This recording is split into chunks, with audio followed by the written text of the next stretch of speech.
Sa halip na magandang serbisyo, pambabastos at pangmamaliit umano natanggap na isang babaeng kumukuha ng TIN ID sa BIR Novaliches sa Quezon City. Siguro narinig niyo na rin yung balita tungkol dito sa BIR Novaliches. Yung empleyadong sinungitan daw yung babaeng nagre-request ng TIN ID.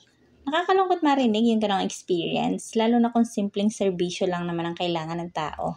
Pero para iwas stress at hassle sa pagkuha ng TIN ID, lalo na ngayon may mga digital option na, mas okay kung alam natin yung tamang proseso online.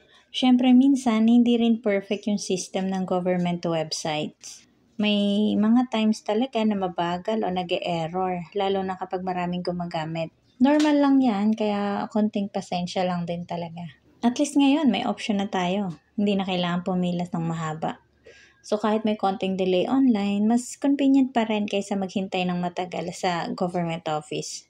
May ginawa akong tutorial para dun sa mga gustong malaman kung paano kumuha ng digital TIN ID. Step by step yon, panoorin mo na lang yung video tutorial ko. Ipapakita ko doon yung buong proseso, online siya at walang hassle.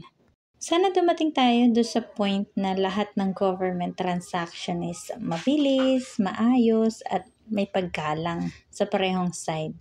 Sana makatulong yung ginawa kong tutorial, step by step guide yon para mas mapadali mong makuha ang iyong digital TIN ID. Tandaan, hindi man perfect ang system minsan, pero kung handa ka at alam mo ang proseso, siguradong mas magiging maayos ang transaksyon mo.